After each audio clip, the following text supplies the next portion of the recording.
Bienvenue dans cette partie du jeu de rôle horrifique et surréaliste, La Zone. Il s'agit d'un jeu de rôle narrativiste, sans préparation ni maître de jeu. Il fournit une structure pour raconter une histoire de façon cinématographique et repose largement sur la capacité d'improvisation des joueurs. En tant que joueurs, nous aurons à tour de rôle la casquette de réalisateur d'une scène que nous raconterons au travers des yeux de notre personnage. Il n'y a pas de jet de dés, donc aucune limite à ce que le réalisateur peut décrire dans sa scène. Toutefois, lorsqu'il décrit une action qui n'est pas si facile pour son personnage, chaque joueur peut le faire remarquer. Dans ce cas, le réalisateur tire une carte qui décrira si l'action est une réussite ou un échec, ainsi qu'une conséquence, positive ou négative pour son personnage, que le réalisateur devra intégrer à sa scène. Il devra donc composer avec ces nouveaux éléments. L'intégralité du jeu est donc tirée au sort, que ce soit les lieux que les personnages vont visiter, les scènes qui vont s'y dérouler, et même les personnages eux-mêmes, leurs phobies et leurs obsessions, ainsi que l'ordre de leur mort. Puisque, effectivement, dans chaque partie, un seul personnage arrivera au centre de la zone, les autres mourront les uns après les autres à mesure qu'ils en approchent. Mais la zone, qu'est-ce que c'est ? Personne ne le sait. Personne ne sait comment ou pourquoi elle est apparue. Depuis, elle est observée depuis un complexe militaire secret, quelque part en Scandinavie. On s'affaire à essayer de déterminer sa nature, sa provenance, ou même sa volonté. 13 expéditions ont déjà été envoyées, mais les contacts ont systématiquement été perdus très rapidement après l'entrée dans la zone. Toutefois, au milieu des théories les plus improbables échafaudées par l'élite scientifique internationale, une rumeur persiste. Une rumeur qui voudrait que quiconque atteindrait le centre de la zone se verrait exaucer son vœu le plus cher. Nos 3 personnages sont d'anciens militaires qui ont déjà pris part à des missions ensemble avant de se reconvertir et de se perdre de vue il y a des années. La 14e expédition sera donc composée de nos 3 personnages. Le premier, qui sera incarné par moi-même, est Milo, le détective. Il a documenté des tas de saletés sur le monde, ce qui l'a laissé sceptique. Il a baigné dans la douleur, les coups bas et les trahisons. Il conçoit tout ce qui l'entoure comme un mystère à élucider. Son obsession est de faire disparaître la douleur et la souffrance qu'il considère comme de simples problèmes d'évolution, des bugs à résoudre. Sa phobie est de perdre le contrôle, de blesser quelqu'un d'innocent. Notre second personnage est Otto Liamson, le scientifique. Il a été jugé trop créatif dans ses expérimentations et donc rejeté par ses pairs. Il s'est porté volontaire pour étudier la zone depuis le complexe militaire et c'est lui qui a recommandé Milo et Gabriel, les 2 autres personnages, pour faire partie de cette 14e expédition. Sa façon d'aborder le monde est d'élaborer des théories, d'essayer de comprendre et d'expliquer, de rationaliser et de récolter des échantillons. Son obsession est de dézoomer, de voir les choses dans leur ensemble, qu'elles finissent par avoir du sens. Sa phobie, à l'inverse, est qu'il y ait bien un sens sous-jacent au monde, mais que lui se soit trompé dans ses convictions. Enfin, notre dernier personnage est Gabriel, l'aumônier. Malgré toutes les choses auxquelles il a pu assister, Gabriel n'a jamais perdu la foi. Au fond de lui, il est convaincu que Dieu se trouve au centre de la zone. Son obsession est d'atteindre la lumière au sens spirituel du terme. Et sa phobie est le silence, qu'on ne se confie pas à lui, qu'on lui cache quelque chose.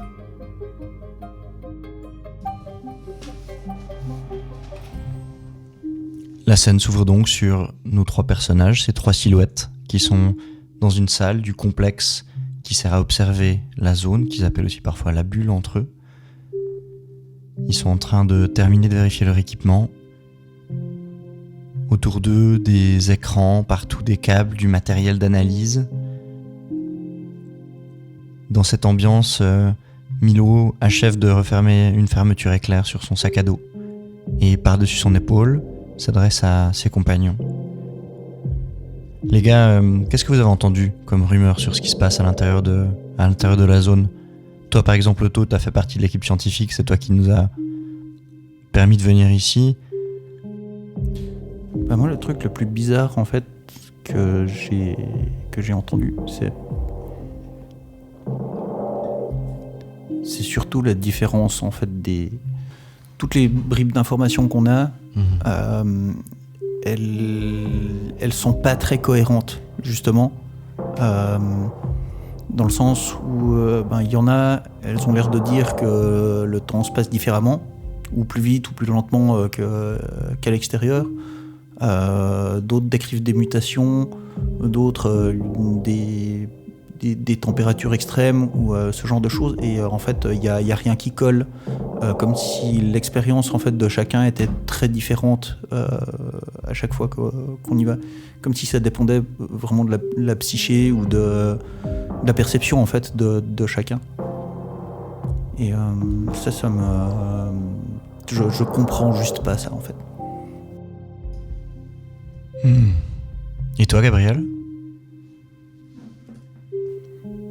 Moi, ce que j'ai entendu, c'est que justement des gens étaient quand même revenus. Ou du moins, de ce qu'on pense être des personnes. Ah ouais ? Effectivement. Qui auraient beaucoup muté, mais qui n'en resteraient pas moins les anciennes expéditions. T'as entendu ça dans le complexe ? Il y a des gens qui racontaient ça ? Il y a plusieurs gens qui disent ça, effectivement. Après, bon, ça reste des rumeurs. Et toi, Milo ? Moi, j'ai entendu dire que quand il y a eu des aurores boréales le mois dernier, ou à la fin du mois dernier, qu'il y a eu une réaction visuelle à l'intérieur de la bulle, où il y a eu des lueurs étranges aussi qui ont commencé à apparaître comme en réponse à ces réactions dans le ciel. Du coup, il y avait potentiellement, j'en sais rien, c'est des trucs que j'ai entendus en bouffant à la cantine, quoi, mais il y en a qui décrivaient ça comme potentiellement une sorte de pulsation qui répondait aux ondoiements des aurores boréales. Il y en a d'autres qui ont décrit ça comme une sorte de lueur qui entourait aussi la bulle. Je sais pas trop, j'en sais pas tellement plus, mais... Ça pouvait pas être un phénomène de reflet ou de... Peut-être, ouais. Je t'avoue que ça, j'en sais trop rien. Ou de réponse électromagnétique, en fait, entre l'un et l'autre. J'imagine que c'est un truc du genre, ouais. Est-ce qu'on sait jusqu'où va la zone en altitude ?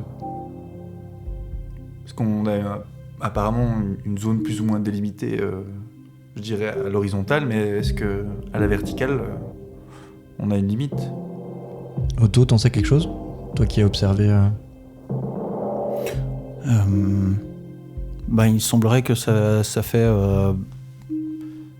c'est vraiment une demi-sphère, en fait. Donc la hauteur, ça doit être la moitié du diamètre de la bulle. Par contre, un truc j'ai pas connaissance de savoir si ça continue sous terre aussi ou pas. C'est vrai que c'est une bonne question. Je crois pas qu'il y ait eu de tentative de pénétrer la bulle par-dessous. Pas que je sache. Bon, en même temps, sur nous trois, si quelqu'un savait quelque chose à propos de ça, ça serait probablement toi. Comme ça fait plus longtemps que t'es là déjà, et puis qu'en plus, t'as quand même fait partie de l'équipe d'observation, donc tu le saurais sûrement, quoi. Ce qui m'inquiète un peu, c'est que même avec tous les rapports que j'ai, qui, je pense, sont les sources les plus fiables et mesurées qu'on ait, elles sont quand même pas super bonnes, quoi. Enfin, ça raconte tout et son contraire, et ce qu'on a le plus, en fait, c'est surtout des témoignages oculaires des gens, et on a assez peu de données tangibles, en fait, de ce qu'il y a. On sait que la bulle, elle grandit, pas hyper vite, mais elle grandit, et voilà. Et ce qui serait intéressant de voir, c'est aussi quelle taille elle fait depuis l'intérieur. Et pour ça, il faudrait avoir des gens qui reviennent aussi de l'intérieur. Alors que tous les personnages sont autour de cette table en train d'échanger ces rumeurs, Milo ouvre une poche qui est accrochée sur le côté de son pactage. Et il sort 3 verres et une petite bouteille de whisky. Et du coup, il remplit les 3 verres et il vous les tend en vous disant comme à la belle époque, avant qu'on parte, ça vous dit de porter un toast ? Oui. À ce probablement dernier verre. Probablement. En tout cas, merci Otto de nous avoir entraînés là-dedans. On verra si On verra si on te remercie longtemps. Vous connaissez ma devise, hein, jamais tomber tout seul.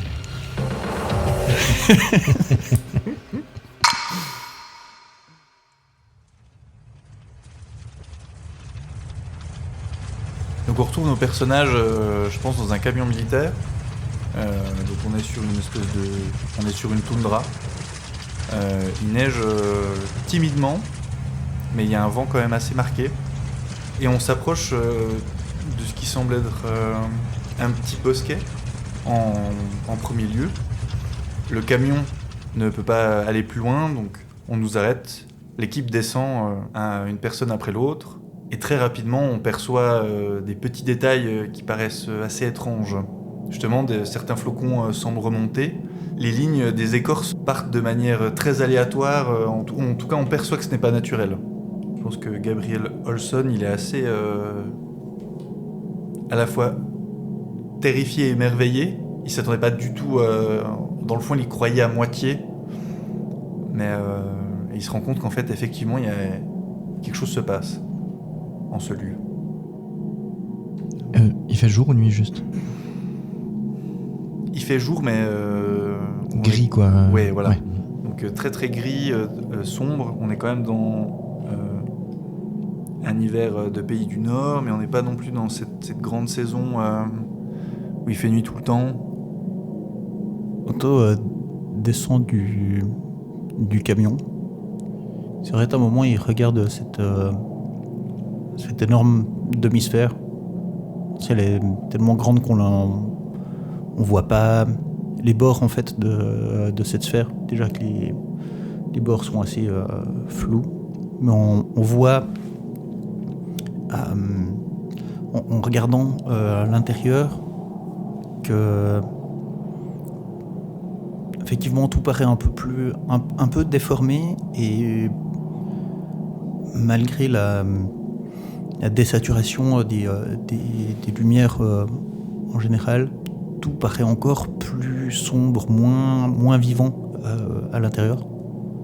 Otto ramasse un peu de neige par terre et il fait une boule avec de la neige, et il lance cette boule de neige à l'intérieur, dans la direction de la frontière pour voir ce qui se passe. Là, il a un peu une sorte de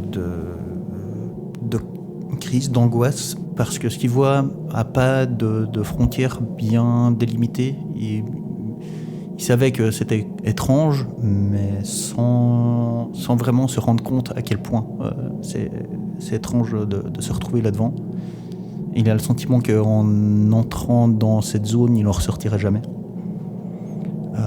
Et là, il se dit, et si je me trompais complètement et que c'est un phénomène qui reste totalement inexplicable, ça veut dire que il y a quelque chose de transcendant, et ça, je suis pas encore prêt à l'accepter. Est-ce qu'il se passait quelque chose avec la boule de neige? C'est un peu bizarre parce qu'on la voit pas retomber. Enfin, elle disparaît, mais un peu sans. On la voit pas se désagréger, on la voit pas. Tu vois, comme si elle disparaissait dans du brouillard, mais sans voir de brouillard, tu vois. Mm-hmm. Elle. Voilà. Elle part. Enfin, elle disparaît. Milo, de son côté, il est assez excité par le côté... c'est un nouveau mystère. Et il en a élucidé plein, mais ça fait longtemps qu'il n'avait pas ressenti une impression autre que la routine quand il est en train finalement d'enquêter. Et du coup, pour le moment, il se laisse un peu envahir par cette émotion qui lui avait manqué d'une certaine façon, et qui l'avait probablement amené dans cette profession aussi, dans cette reconversion, on va dire, après l'armée. Nos trois personnages se regardent et, sans un mot, s'avancent en direction de ce qui semble être cette frontière. Ils marchent en file indienne avec 2 mètres de distance, comme on leur a appris à l'entraînement, comme ils ont l'habitude de faire en mission. Ils sont armés d'un bon sac à dos, sac de couchage et même un fusil d'assaut, couteau, pour aller observer cette zone inconnue. Ils suivent ces flocons de neige qui partent parfois vers le haut, parfois vers le bas. Ils essaient de trouver une logique à tout ça. Mais ça ne se passe pas comme prévu. Ils s'enfoncent de plus en plus dans une forêt de sapins. Le terrain semble un peu plus rocheux. Escarpé, merci. Et à travers du coup tous ces éléments-là, ils se rendent compte qu'ils n'arrivent pas à entrer dans la zone. Ils finissent toujours par revenir sur leurs pas, ou que ce soit vers le camion ou à 10 mètres un peu plus loin, ou 20 mètres, mais dans tous les cas, ils reviennent toujours sur leurs pas. Pendant qu'on cherche l'entrée en fait de la zone, parce qu'a priori on n'arrive pas trop à trouver en fait cette limite. Je pense qu'en tant que bon scientifique, j'ai pris quand même quelques appareils de mesure. Donc moi je pense à un compteur GGR parce que ça me semble pertinent pour ce genre de choses. Et un GPS. Et puis, est-ce que ça vous va si aussi un capteur GPS qu'on a laissé dans le camion pour avoir un peu un point de repère en fait par rapport Non, bien sûr. Et puis, est-ce qu'on porte des masques à tout hasard? Ne serait-ce que des masques de protection, les masques Covid, pas forcément des masques à gaz, juste quelque chose pour ou alors on porte juste des écharpes ou je sais pas quoi. Je pense sur le visage, au moins pour filtrer un minimum de trucs qui pourraient être. Après, s'il neige, on a peut-être même potentiellement des cagoules. Ouais. Et puis des lunettes, type lunettes de ski, tu vois, pour la luminosité, qu'on voit bien ce qui nous entoure. Donc on est quand même bien équipé, quoi. Ouais. Je pense on est. Oh ouais, alors. Donc, moi je dirais que. Ouais. Un peu bien habillé. Et voilà. Enfin, je voulais juste. Ouais, je pense que c'est pas mal. C'est une bonne idée, ouais. De rajouter ça. Donc en fait, on arrive un peu dans un champ d'éoliennes qui pour certaines tournent un peu encore. Ça a l'air inhabité. Enfin, il n'y a pas l'air d'y avoir grand monde. Certaines sont un peu endommagées, on le voit. Il y en a sur lesquelles il manque une pale. Mais d'autres tournent encore, et puis voilà. Ce qui est étonnant, c'est que elles tournent, mais on sent pas particulièrement de vent. Ok. Carte scène. Une beauté inattendue trigger l'obsession d'un des personnages. Donc Gabriel, il marche d'un pas lourd et décidé dans la neige. Il observe autour de lui, il est quand même très prudent, mais il a une sensation assez nouvelle qui émerge en lui. En observant au loin, il perçoit évidemment les quelques collines, les quelques sapins qui sont perceptibles. Il voit aussi ce qui semble être une grande silhouette.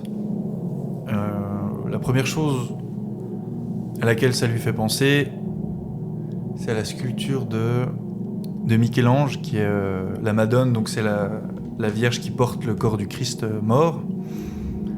Et donc il est habitué à toujours avoir ces symboles-là forts venir, et donc il se rapproche, il pense d'abord à une pierre, et plus il s'approche en s'écartant légèrement du groupe, plus une lumière émane derrière ce rocher. Donc il se fige, il hésite, et il se dit, oui, même pour lui c'est un peu trop gros, trop biblique. Donc il continue, et en fait plus il avance, plus le symbole est fort, et plus une émotion nouvelle émerge en lui, ce qui le déstabilise de plus en plus, à un point où la lumière semble tellement forte qu'il a besoin de plisser les yeux.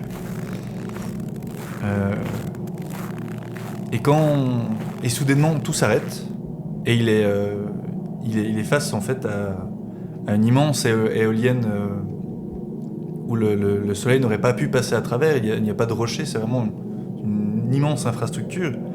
Donc c'est complètement impossible physiquement. Et à ses pieds, il trouve un petit chapelet. Il le prend délicatement et une foi nouvelle naît en lui, avec cette sensation toujours sensation chaleureuse, une bonne sensation, mais d'une émotion qu'il n'a jamais ressentie avant et qu'il ne pourrait pas décrire. Nouvelle scène, le groupe se retrouve confronté à une anomalie qui les bloque dans leur progression. Qu'est-ce que ça va leur coûter de continuer à avancer ? Donc Milo et Otto aperçoivent au loin Gabriel qui s'était éloigné, qui a ramassé quelque chose dans la neige, qui est sourd aux cris qu'ils ont poussés pour le rapprocher du groupe et du chemin qu'ils avaient déterminé. Ils ont cru au départ qu'il allait peut-être juste faire quelques pas pour se soulager, ils se sont rendus compte qu'il s'éloignait. Il n'a pas répondu quand ils l'ont appelé. Il décide de progresser rapidement dans sa direction, de façon tout de même prudente, mais en étant maintenant inquiet aussi pour la première fois confronté peut-être à ce que la zone peut avoir comme effet sur eux.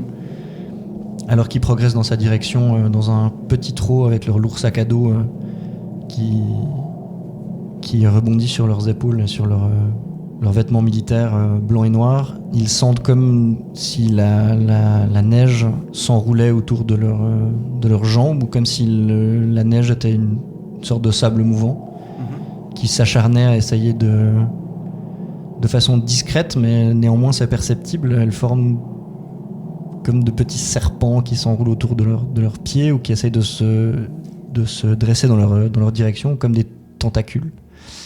Et elle essaye de les attirer dans de la neige qui semble de plus en plus fraîche, de moins en moins ferme. Ils essayent de se dégager, de tirer leurs jambes en tous sens pour éviter de se laisser entraîner, mais ils ont un peu l'impression que plus ils bougent parfois, plus la neige semble les attraper ou envahir l'espace qui les sépare du sol. Ils savent même plus si c'est eux qui s'enfoncent ou la neige qui remonte. Et du coup, ils plantant la crosse de leur fusil dans la neige, ils essayent de s'éloigner de cette anomalie. Et c'est pas si facile. Évidemment. Mutation, non.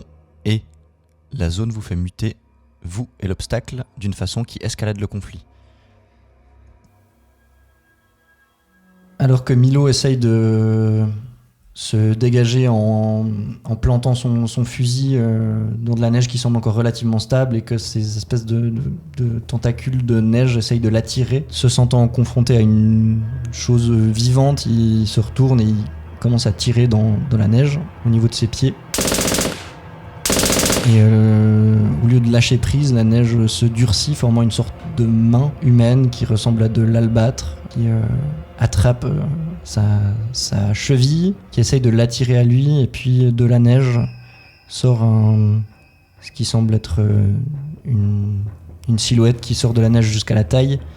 C'est un buste de femme qui porte qui a sur la tête, qui couvre son visage comme un tissu, comme un voile, qui lui aussi semble être fait de pierre ou d'albâtre ou de marbre, mais si parfaitement réalisé qu'il ne bouge pas au vent, mais qui est dans une texture qui semble très dure. La statue mouvante resserre son étreinte sur sa jambe, essayant de comprimer son tibia. Et alors qu'il sent dans un premier temps une grande douleur, il a l'impression que ses os éclatent de l'intérieur. Bien vite, il ressent plus du tout de douleur et il se rend compte que sa jambe continue d'être fonctionnelle. Et là, manifestement, même le tissu qui l'entoure est maintenant dans une forme de pierre, ou l'aspect de la pierre, mais fonctionne toujours. Et du coup, il est toujours aux prises avec cette statue qui se dirige dans sa direction alors qu'il essaye de ramper vers l'arrière et qui dirige vers elle son arme.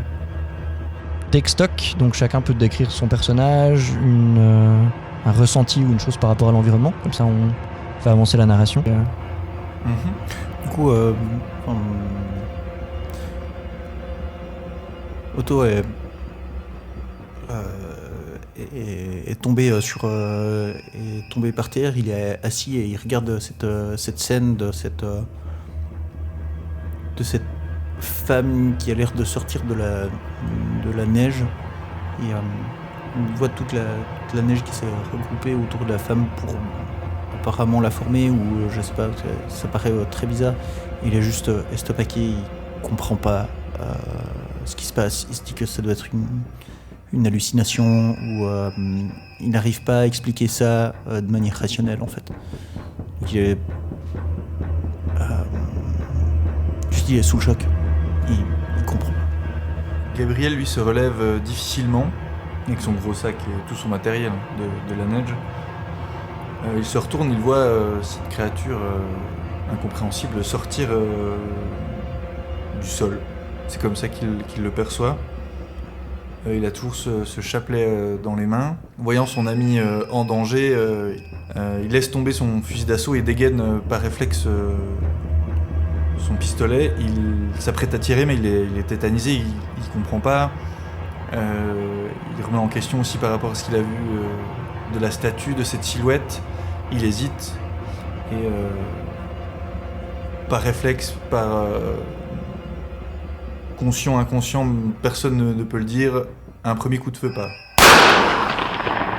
La balle atteint la tempe de la statue qui sortait de la neige, dans un bruit de détonation qui résonne dans toute cette espèce de vallée avec ces pales fantomatiques qui tournent encore dans la neige qui tombe. Comme si on tirait dans un mur, des morceaux de gravats giclent de la poussière, comme de la poussière de ciment, de la poussière de statue. Arrive dans les yeux de Milo. La statue de femme où cette créature se laisse glisser doucement et réensevelir par la neige d'où elle était sortie. Nouvelle scène. Vous rencontrez la vision de quelque chose qui était là, ce qui déclenche votre phobie. Une fois que je me suis remis de mes esprits, j'ai récupéré un peu de cette neige, exactement l'endroit où était la statue. Et du coup, un moment plus tard, quand on s'arrête pour faire une pause, ou voilà, juste histoire de se remettre aussi un peu de nos émotions, je pense que je prends cette neige et j'essaye de faire quelques analyses primaires, on va dire, sur cette neige, voir si elle est composée de trucs particuliers, ou voilà, de ce qu'elle peut contenir, qui pourrait expliquer tout d'un coup quelque chose. Et là, en fait, je me rends compte que c'est de la neige tout à fait normale, que c'est composé uniquement d'eau, et voilà. Et en discutant aussi avec vous, je remarque que c'était pas une hallucination. Et là, ça ébranle complètement ma foi en la science, parce que je vois que, en fait, j'ai pas halluciné. Il s'est effectivement passé un truc. Mon collègue Milo a un pied en marbre, ou en albâtre, tu as dit. Et du coup, je peux pas expliquer ça. Et je me rends compte que peut-être il y a des choses qui font partie d'un monde que je comprends pas. Et ça me fout une angoisse. On a un plan sur Gabriel qui marche et qui observe son poignet où il a entouré son chapelet. Son chapelet. Il a entouré le chapelet qu'il a trouvé. Et il l'observe en marchant. Contrairement à avant, maintenant il a son fusil d'assaut dans les mains. Et il observe effectivement de manière assez inquiet, assez perplexe la jambe de Milo. Après l'interaction qu'on a eue avec Otto par rapport à cette incompréhension de qu'est-ce qui s'est passé, qu'est-ce qui se passe, les personnages sont assis en cercle. Il y a un silence assez pesant qui s'installe, qui s'impose. Chacun regarde un peu dans le vide. Et l'un après l'autre, les gens se lèvent, le groupe se lève pour continuer sa marche. dans une atmosphère un peu brumeuse, même si c'est pas une brume, hein, mais avec cette neige, avec ces flocons, avec ce vent qui souffle. Et comme sous le regard de ces espèces de géants d'infrastructures éoliennes, et petit à petit ils se perdent, on les voit disparaître dans le blizzard. Nouvelle scène. L'expédition apprend quelque chose qui va tout changer à propos de l'un des membres. Nouveau lieu, la banlieue. Bien, toujours dans cette ambiance de neige qui tombe et d'ambiance très, très froide et très, très désaturée. Il y a très peu de couleurs. Nos aventuriers avancent sur une route et arrivent dans un quartier assez banal en fait, d'une petite ville suédoise du coup, avec toutes ces maisons en latte rouge tuile. Je sais plus le nom de cette couleur particulière, mais vraiment toutes ces maisons sont un peu les mêmes. On a l'impression que c'est un quartier normal, sauf qu'il n'y a juste pas de vie. Il manque les enfants qui jouent dans la rue. Les voitures sont là, mais rien n'est délabré, c'est juste qu'il n'y a personne. Comme si tout le monde était parti il y a 15 minutes. En entrant dans ce quartier, Otto se sent mal à l'aise parce qu'il reconnaît ce quartier. Ce quartier, c'est le sien. Il habite une de ces maisons. Il habitait une de ces maisons. Il sait que si l'expédition rentre dans sa maison, ils vont apprendre des choses et qu'il a laissé des choses compromettantes dans sa maison sur des expériences qu'il a pu faire. En avançant, un des membres de l'équipe voit que Otto est mal à l'aise et suit le regard que Otto a sur un des bâtiments. Ça l'intrigue et il lit le nom qu'il y a sur la boîte aux lettres devant la maison. Sur la boîte aux lettres, on voit le nom de O. Liamson. Est-ce qu'il n'y a que O. Liamson ou il y a aussi d'autres gens? C'est marqué famille O. Liamson. Je pense que Gabriel va réagir en premier parce que dans Phobie, il a silence, donc un petit peu paranoïaque sur ce que les gens ne lui disent pas. Donc Gabriel va plisser les yeux sur Family O. Liamson. Otto, tu habites ici? On dirait. Précise ta réponse. Je sais pas, cette maison ressemble à la mienne et il y a mon nom dessus, donc c'est possible que j'ai habité ici. Mais ça me semble bizarre. Écoute, Otto, on se connaît depuis un certain temps maintenant. Je veux dire, est-ce que ça fait sens que ta maison soit là, c'est-à-dire qu'elle a été absorbée par la zone, ou ça fait partie d'une anomalie Écoute, j'essaie de comprendre. Je sais pas. C'est possible qu'on soit chez moi. Je sais pas. Il y a beaucoup trop de trucs bizarres. Je peux pas te dire. Et c'est peut-être un autre Liamson. Je sais pas. Ok, mais cette maison ressemble à ta maison ou... Oui, ça y ressemble, mais je peux pas te dire. Je peux pas te dire si c'est chez moi. Très bien. Gabriel va s'avancer en direction de la porte d'entrée.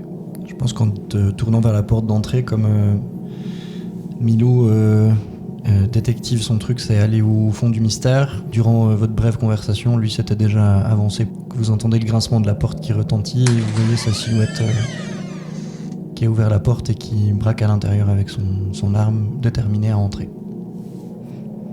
Je pense qu'on peut te suivre directement en fait. Otto se retourne et lui dit tu fais quoi ? et il court vers Milo.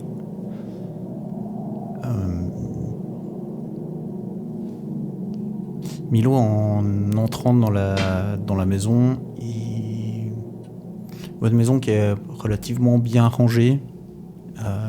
Il entre dans ce qui pourrait être le salon, qui est ouvert aussi sur la cuisine. C'est pas une très grande maison, une maison assez standard, on va dire, pour une petite famille.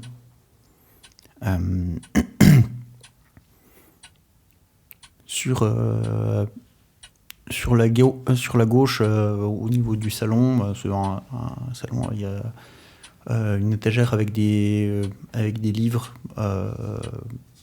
qui contiennent des romans, aussi pas mal d'ouvrages scientifiques. Et puis un escalier qui monte au premier étage. Et puis une petite porte qui manifestement donne sur un escalier qui mène à la cave. Tout semble assez bien rangé, sans... Il n'y a pas vraiment de trucs qui traînent, c'est propre de manière générale. Il n'y a rien de vraiment suspect, mis à part qu'il n'y a personne en fait. Quelque chose cloche. La porte de la cave a été manifestement partiellement arrachée. Difficile d'en dire plus depuis l'endroit où Milo est dans la pièce. Et du coup, ayant l'habitude de travailler en équipe et de l'armée avec le reste du monde, il va simplement vous informer vocalement, pointer la porte de la cave avec son arme et attendre que vous le rejoigniez pour progresser en direction pour nettoyer la maison. Otto arrive vers Milo et lui dit ok, qu'est-ce qui se passe là? La porte. Je te couvre, va l'ouvrir dès que Gabriel nous rejoint. Otto semble un peu embêté. Il dit ok, ça semble bien être chez moi, mais c'était pas comme ça avant. Cette porte, quand je suis parti, elle était en ordre. C'est bizarre.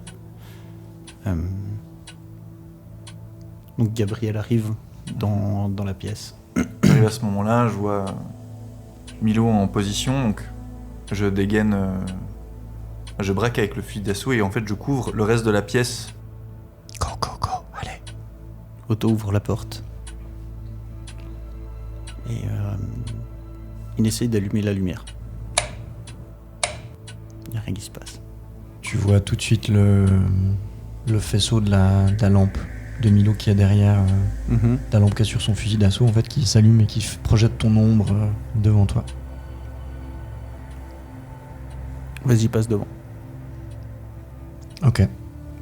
Milo se redresse, il progresse à pas feutrés en direction de la porte. Donc là, il y a un escalier qui descend, c'est ça ? Ok. Méticuleusement, il examine avant de descendre l'environnement.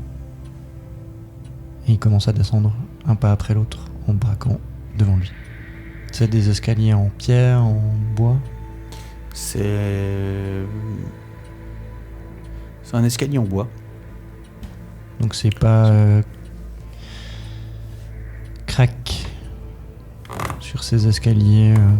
Le bois gémit sous ses bottes militaires pleines de neige qui laissent des traces boueuses dans son sillage. En arrivant en bas de l'escalier, Milo marche sur quelque chose qui fait un bruit de comme si on écrasait du verre brisé.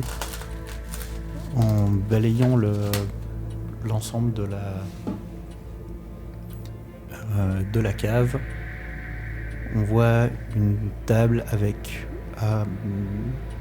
des fioles, des béchères, manifestement du matériel d'expérience, de chimie ou ce genre de choses. et tout est renversé et brisé au sol. Il y a comme s'il y avait des traces de lutte dans cette cave, dans cette espèce de laboratoire improvisé. Milo fait rapidement le tour pour s'assurer qu'il n'y a pas de présence hostile à l'intérieur de la cave. Est-ce qu'il voit des corps, du sang, quelque chose de significatif, disons? En bas, il y a surtout, ces trucs qui sont renversés. Il y a aussi des bouquins qui sont par terre, un tas de paperasse. C'est vraiment un bordel monstrueux. Mais en regardant en fait contre le haut, contre la porte, on voit que la porte est griffée. Donc la partie intérieure de la cave, la porte est griffée et il y a des marques quand même un peu de sang sur l'intérieur de la porte. Une fois qu'il a remarqué ça, mais aussi qu'il a remarqué qu'il n'y avait pas de danger, du salon vous pouvez entendre, comme de trop loin par rapport à la distance qui vous en sépare, simplement sa voix qui dit RS.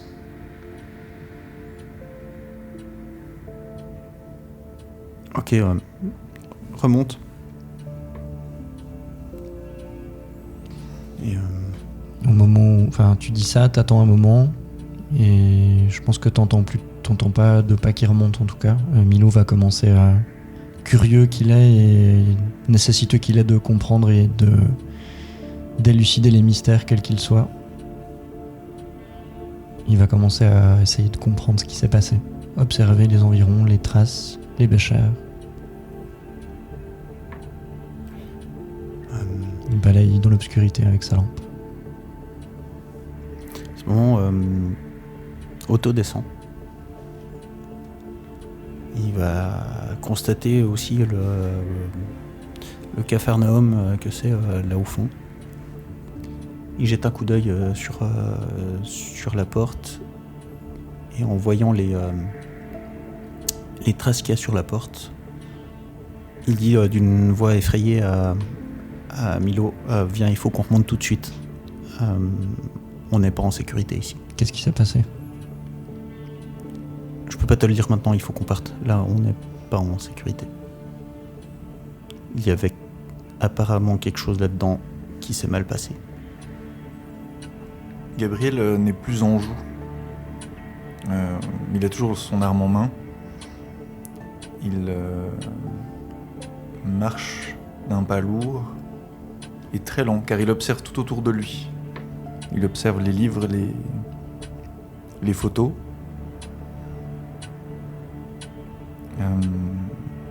Il a cette sensation qu'on lui cache quelque chose. Alors, peut-être c'est justifié ou peut-être ça vient de sa légère phobie. Donc il marche le long du salon, il passe le corridor, il se dirige vers la cuisine. De temps en temps, il relève la tête pour voir s'il n'y a pas quelque chose dans la pièce. Il n'y a rien.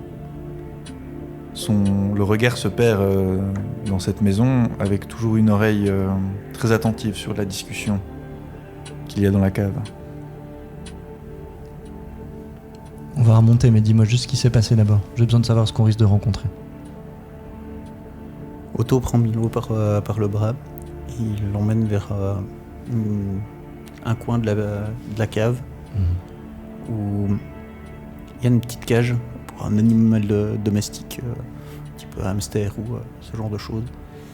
Et la cage est ouverte. Flashback. On voit... Alors on est dans la maison d'Otto. Il y a une fille de 8-10 ans. On va dire 10 ans. Qui ouvre la porte de la cave et qui descend. Au fond de la cave, elle trouve un rat qui est dans une cage. Et elle commence à jouer avec ce rat. Le rat devient vite très agressif. Manifestement, il a beaucoup de force et il paraît un peu bizarre. Il a l'air d'être hypertrophié, des pattes, et il a l'air d'être très musculeux comme rat. Quand la fille prend peur, tout d'un coup la cage s'ouvre, le rat en sort et commence à attaquer la fille. La fille arrive à lancer le rat à travers la pièce et essaye de remonter les escaliers. Mais là, la porte s'est refermée. Et c'est une porte qu'on peut, sans la clé, n'ouvrir que de l'extérieur. On la voit se débattre avec le rat qui essaye de revenir contre elle. Elle frappe et elle griffe cette porte jusqu'à ce qu'elle arrive à l'ouvrir en tapant dessus assez fort pour casser le tenon de la porte et s'enfuir de là avec le rat qui part également dans la maison. Manifestement, Otto n'était pas là quand c'est arrivé. Mais du coup, c'est ce que Otto en a déduit en fait en voyant la cage et les griffures. Et Otto raconte qu'il a fait des expériences aussi sur ce rat, ou en tout cas des prélèvements, et il avait quelque chose d'étrange. Il n'a pas pu finir ses expériences parce qu'il a été appelé aussi entre-temps à la base militaire pour une mission scientifique. Et en fait, c'était pendant qu'il était à l'extérieur que c'est arrivé. Il n'a pas remis les pieds chez lui en fait depuis cet événement-là. Il était parti avant et ensuite la frontière s'est installée et puis en fait son chez lui s'est retrouvé assez vite dans la bulle. Comprenant que ça veut dire que manifestement la famille de Otto est restée dans la bulle. Milou va simplement lui poser une main sur l'épaule et lui dire ok, on remonte. Avec un regard plein de compassion et d'amitié. Du coup, Otto et Milou remontent. Otto est quand même très inquiet de ce qui a pu arriver. Parce que ce rat était quand même étrange et ça avait l'air d'être avant que la bulle ou la frontière se manifeste. Il se demande si c'était pas simplement que la frontière était beaucoup plus petite et que ce rat avait pu sortir tout d'un coup de la frontière et avoir un lien avec ça. Et c'est ça qu'il n'avait pas vraiment envie qu'on découvre, parce que potentiellement il était au courant avant tout le monde qu'il y avait un truc étrange. Milou, il est du coup, il a plein de questions par rapport à ses expériences, et potentiellement ça ébranle aussi un peu la vision qu'il a de Otto. Mais en même temps, le fait d'être conscient du risque de ce qui a pu arriver à ta famille, à la famille d'Otto, ça fait qu'il n'a pas envie d'appuyer là-dessus maintenant. Enfin, voilà, donc pour le moment, il laisse tomber. Gabriel est au coin de la pièce. Il regarde par la fenêtre. Il a évidemment tout entendu. Et il est extrêmement aussi inquiet pour la fille de Otto. Cependant, il se rend bien compte que il ne connaît pas tout non plus de ses coéquipiers. Parce qu'il travaille beaucoup. Otto veut être sûr que sa famille... Enfin, il veut quand même aller fouiller le reste de la maison. Pour voir, maintenant que les gens sont quand même au courant qu'il y avait des trucs un peu bizarres, autant aller jusqu'au bout. Il veut monter encore à l'étage, voir son bureau et les chambres.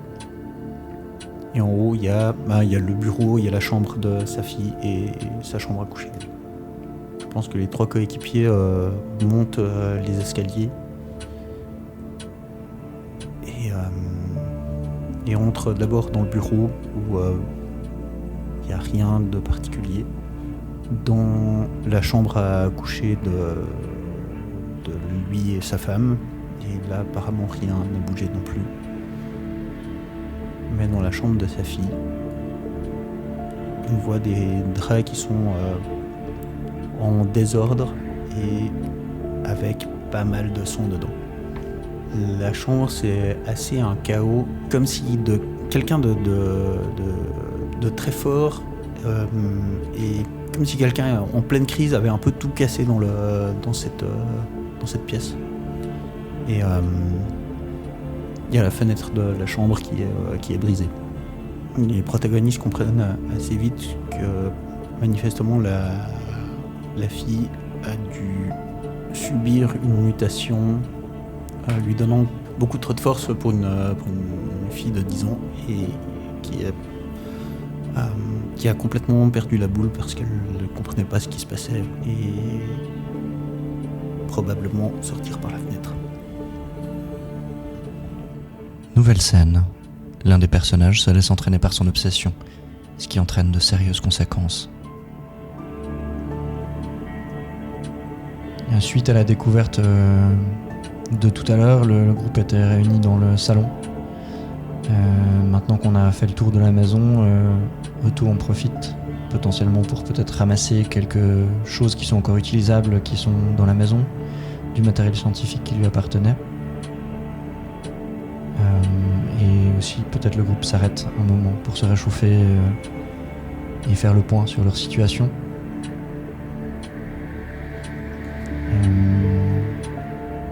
Milo est un peu absorbé, il tapotait distraitement sa jambe dont il avait relevé le pantalon pour laisser apparaître cette surface d'albâtre.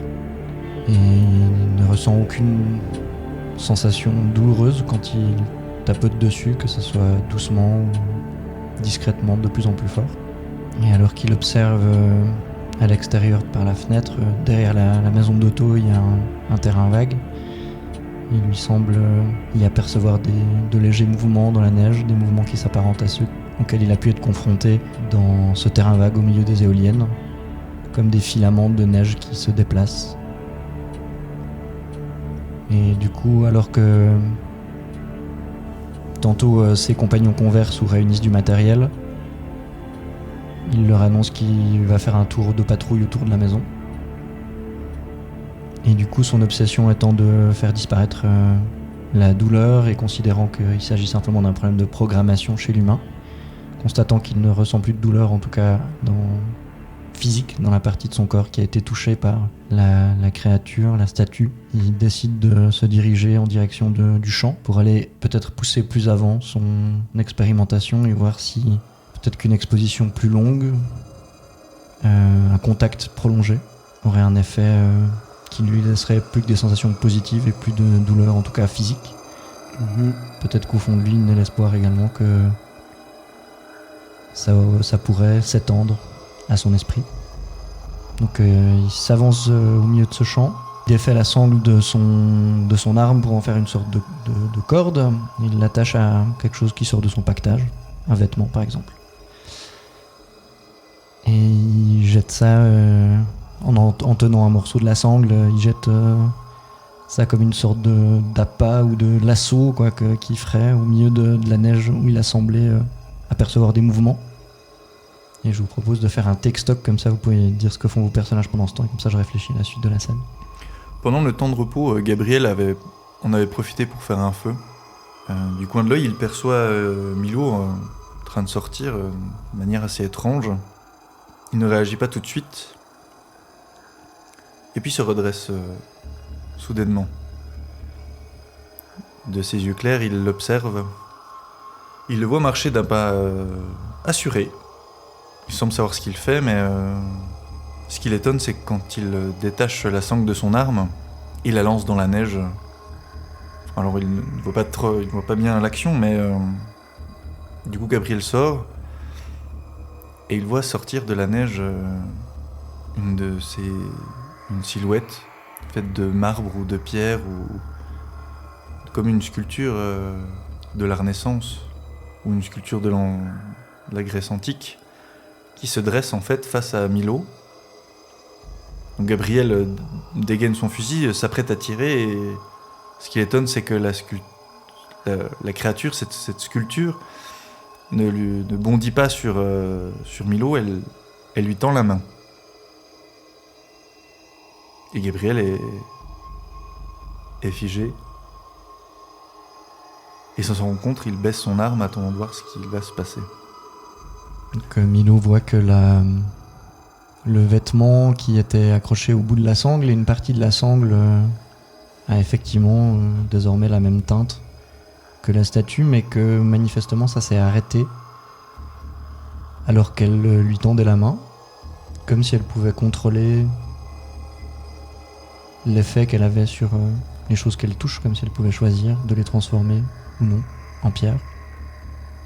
Il sort son arme de poing et la tient baissée mais prêt à tirer si nécessaire.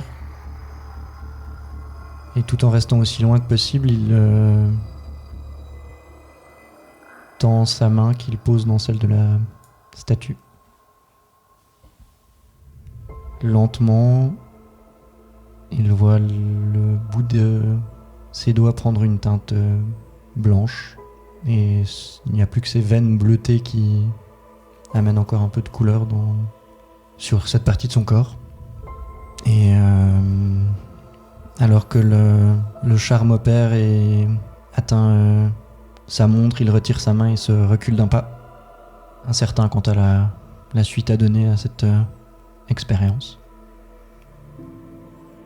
C'est pas si facile de vouloir muter et de ne plus avoir mal. La carte « Ce n'est pas si facile » est « Oui, mais ». La zone vous fait muter d'une façon qui confronte votre phobie. Milo observe sa main, dans laquelle les flocons de neige tombent et... Du coup, lentement, il tend à nouveau son bras en direction de la main de la statue, toujours tendue. Maintenant rassuré qu'elle n'ait pas de comportement violent à son égard. Alors qu'il pose sa main, durant quelques secondes, rien ne se passe, et puis c'est à présent la peau d'albâtre qui se transforme en chair sanglante. Il entend un hurlement qui lui déchire les tympans, et le linceul qui couvrait le visage de la statue s'enfonce à moitié sur son crâne qui est désormais plus fait de chair à vive et de sang. Et elle hurle, elle essaye de se débattre, elle essaye de s'accrocher maladroitement à sa main, mais sa chair se transforme en purée. Et elle se transforme en une sorte de flaque de sang avalée par la neige. Il y a une espèce d'instant suspendu où la neige boit le sang qui s'y répand. Et lentement, les flocons viennent tacheter ce sang de nouvelles marques blanches, alors que lui recule d'un pas. Toujours les tympans vrillés par ce cri déchirant, qui peut-être lui en rappelle d'autres qu'il a entendus il y a bien longtemps. Nouvelle scène, rencontre, quelque chose de mort, délivre un message. On va retrouver nos personnages sur la route, dans la neige, sur le chemin du centre de la zone. Ils marchent lourdement dans la neige. Ils passent à travers les petites ruelles de la banlieue, autour des maisons, des voitures, des toboggans, des balançoires. Aucune âme qui vive. Et soudainement, à la vue d'une petite voiture rouge sur la route, il est écrit dans la neige qui s'est déposée sur cette voiture, de manière assez maladroite, « Je suis au marais ».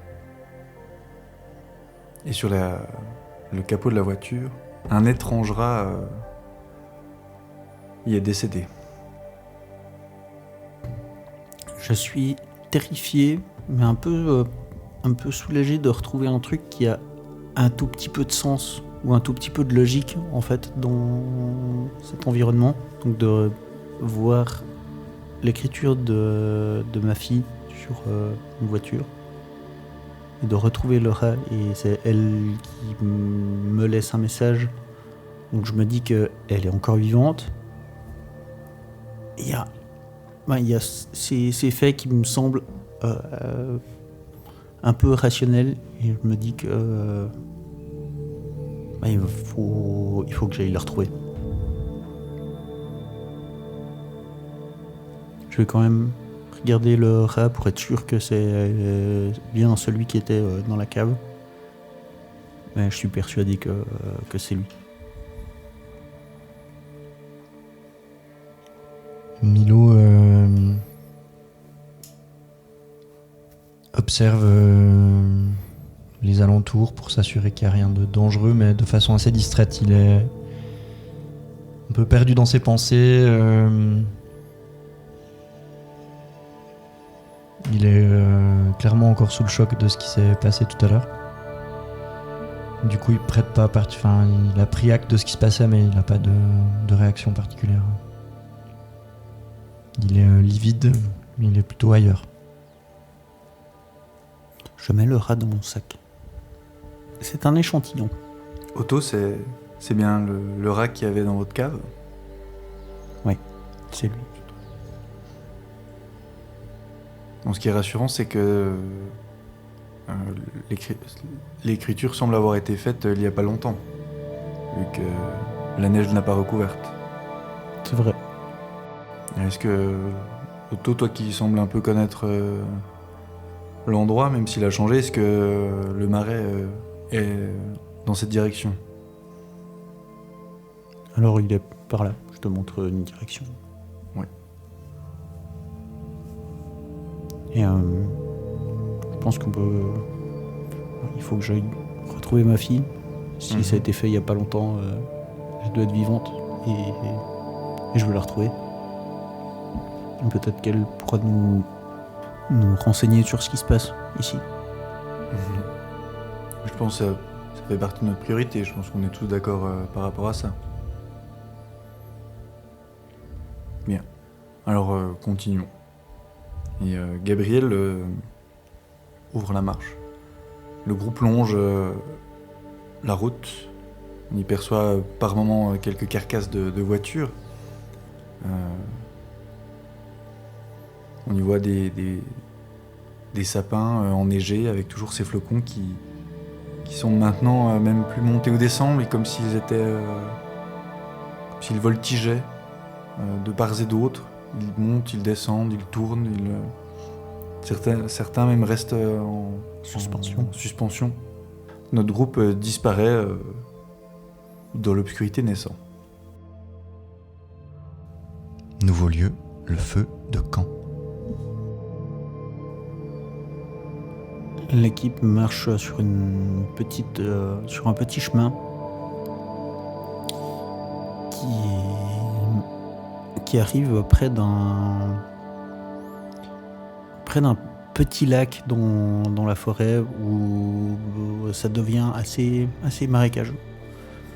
Au bord de ce petit lac, il y a comme une cabane. Une cabane assez simple avec une seule pièce dedans et un petit fourneau qui est manifestement une petite cabane de pêcheurs qui ronge ses outils de travail dedans. La cabane est ouverte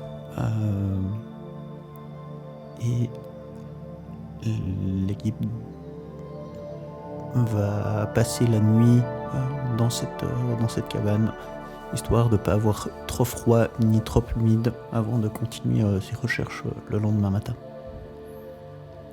Il trouve un petit peu de bois dans la cabane pour starter un feu.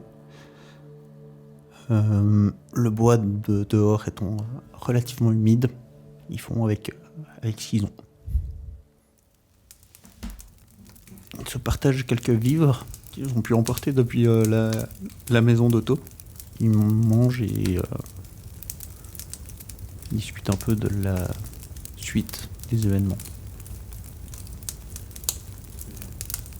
Comment se sentent les personnages à ce moment-là? Milo est assis proche du feu, il est en train de distraitement touiller une ration de survie qu'il a réchauffée.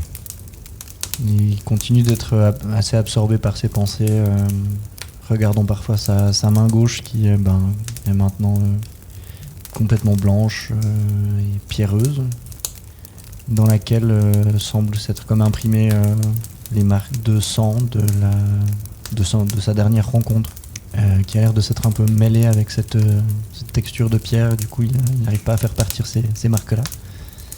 Donc il reste assez silencieux. Il est plutôt dans un état d'esprit fermé. Gabriel, quant à lui, répond, mais machinalement. Ses pensées se perdent sur le chapelet qu'il a trouvé proche des éoliennes. Son regard est figé dessus. On peut percevoir les flammes se refléter sur ses yeux. Otto est aussi perdu dans ses pensées. Il réfléchit à des hypothèses vraisemblables de ce qui se passe, des explications de comment et pourquoi se passent toutes les choses dont ils ont été témoins dans la journée.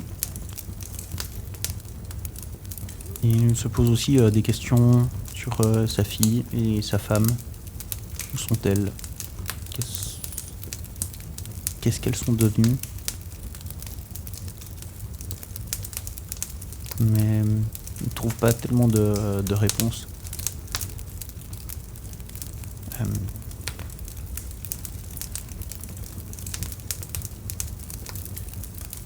Il réfléchit et tombe finalement de fatigue, exténué par les événements qu'ils ont vécus.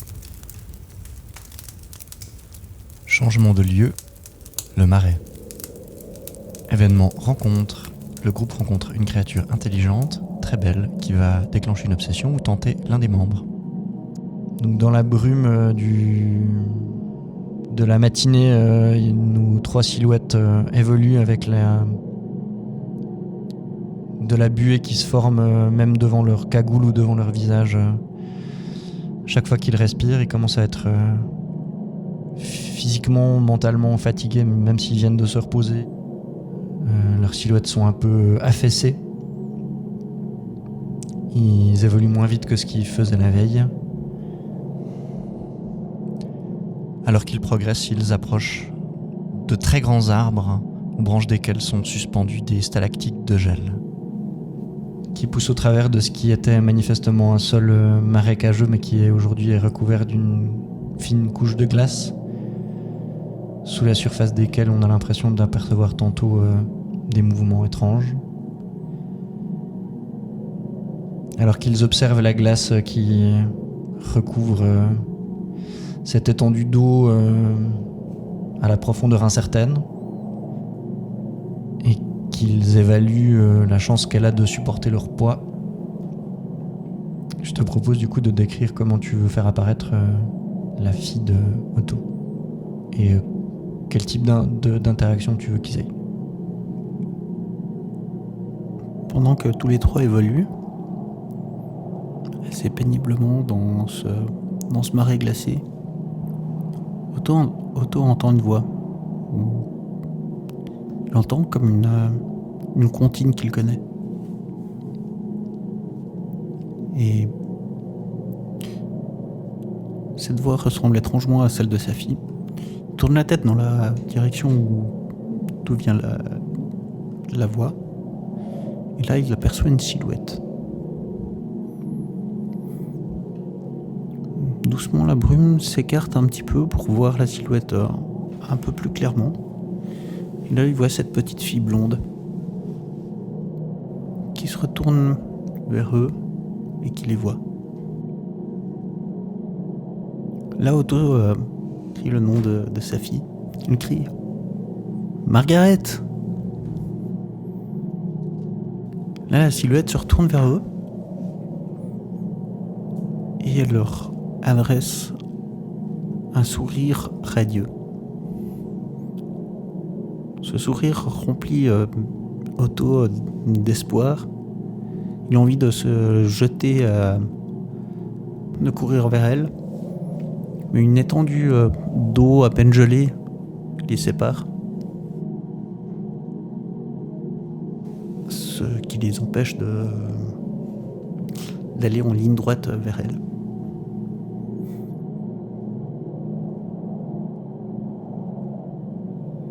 Sa fille semble avoir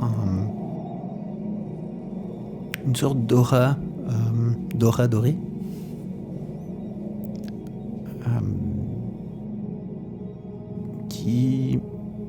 Qui occulte un peu tout l'environnement qui est autour du groupe.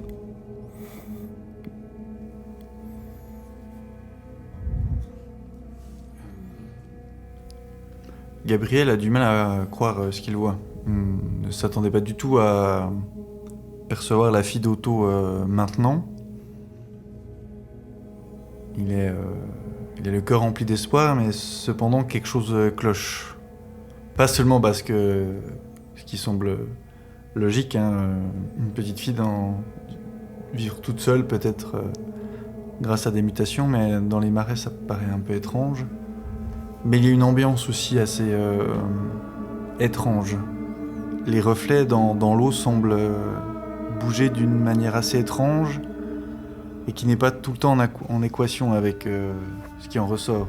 On parle des arbres, des racines, des bouts de terre. Cependant, malgré le danger que ça peut encourir, Gabriel tente le passage sur la glace. Nouvelle scène, rencontre. Vous rencontrez un survivant d'une expédition précédente. Que reste-t-il de lui? Que veut-il de vous? Et pourquoi est-ce que ce n'est pas si facile de le lui donner? Gabriel s'élance sur la glace. Il a du mal à avancer. Il passe après une jambe sur une racine. Il arrive à retoucher un peu, à remettre pied sur ce qui semble être de la terre ferme. L'objectif de Gabriel est donc de sauver la fille d'Otto, mais comme nous le lui faisons remarquer, ce n'est pas si facile. Il tire donc une carte. Non, et la zone vous fait muter d'une façon qui vous fait perdre une bonne partie de votre humanité. La fille semble inatteignable car il y a à certains moments elle semble plus proche, à d'autres moments pas du tout. Et finalement, dès qu'il arrive à l'atteindre, ils tombent tous les deux dans une espèce de fosse. Il pensait tomber dans l'eau gelée, mais en fait non, c'est une espèce de petite galerie, petit tunnel souterrain. Et donc il tombe au fond de ce trou. Il a mal, il tousse. Il y a même de la terre humide qui lui rentre dans le nez, la bouche. Il crache. Il se relève péniblement. Et il fait face à une chose assez étrange. C'est une immense créature avec un corps arachnide.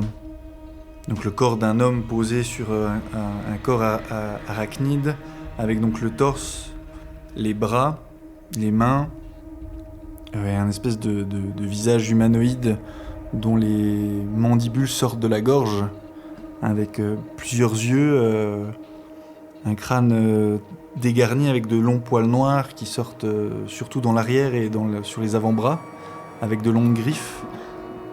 Il y a ce qui semble être un reste de vêtements où il y a écrit Air Carter dessus. Il lui manque une main gauche et il a un collier avec de multiples mains de toutes les tailles allant d'adulte à très jeune enfant. Gabriel essaye de ramasser son fusil d'assaut, la créature l'attrape avant. Il est pris de panique, il se met à hurler, il cherche à s'enfuir mais il sait qu'il ne pourra pas remonter. La petite fille se met à hurler, de terreur. D'un geste vif et rapide, la créature l'emporte. Des bruits peu ragoûtants se font entendre.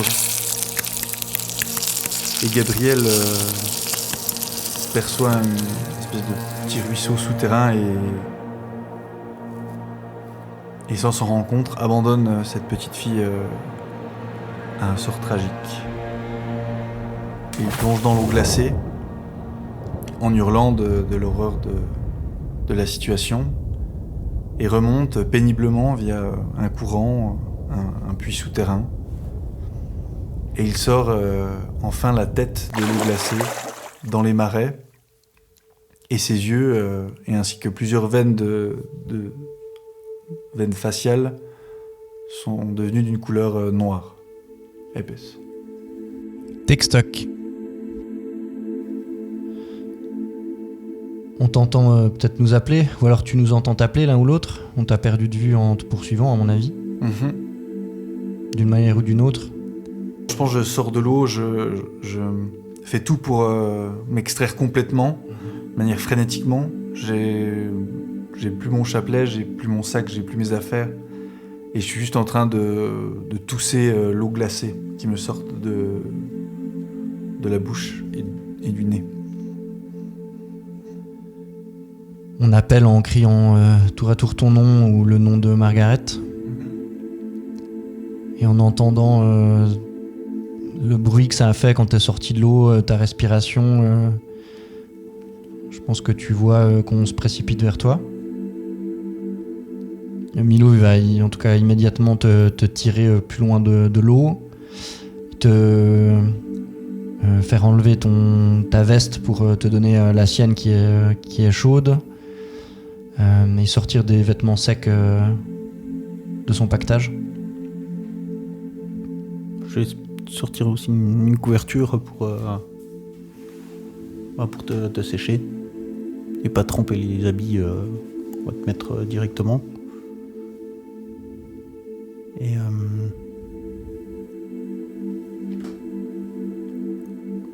du coup, je m'inquiète pour toi et je te demande où est Margaret. Frénétiquement, je dis c'était un mirage. C'était pas c'était un effet de lumière. C'était pas réel.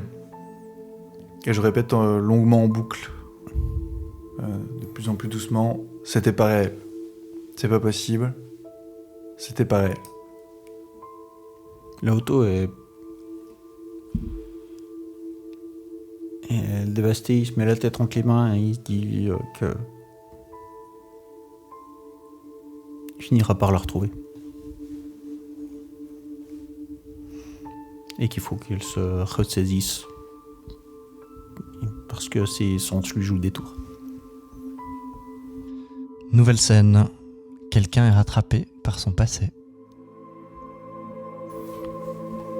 Bon, je pense que l'équipe a repris un peu la route après avoir un peu séché et rhabillé notre ami. Et en passant dans un coin qu'il connaît apparemment, Otto, un petit coin un peu plus sec dans lequel il est déjà venu. Là, il a un souvenir qui lui revient comme ça de manière très forte. Et il revoit dans ce souvenir sa fille qui lui dit « Tu sais, papa, un jour, ce sera la dernière fois qu'on se verra ici. Et il me reprendra. » Et sur le moment, il n'avait pas compris du tout ce qu'il voulait dire. Ça l'avait un peu inquiété. Et puis petit à petit, ce souvenir était reparti. Il avait complètement oublié en fait ce passage-là, mais qu'il avait perturbé quand même pendant quelques jours. Et il se souvient en avoir parlé à sa femme. De là avaient découlé certaines questions sur les croyances de sa fille, sur lui, ses propres croyances. Et puis finalement, en fait, c'était un épisode comme il peut y en avoir beaucoup dans des questionnements d'enfants. Et aujourd'hui, cette question prend beaucoup, voire trop de sens sur qu'est-ce qui se passe et qu'est-ce qu'il y a de au-dessus de l'humanité. Est-ce qu'il y a un Dieu? Et il peut toujours pas se faire à cette idée. Ça lui crée une angoisse impalpable.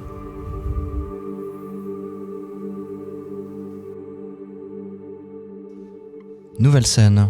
Une bête est une menace terrible pour l'expédition.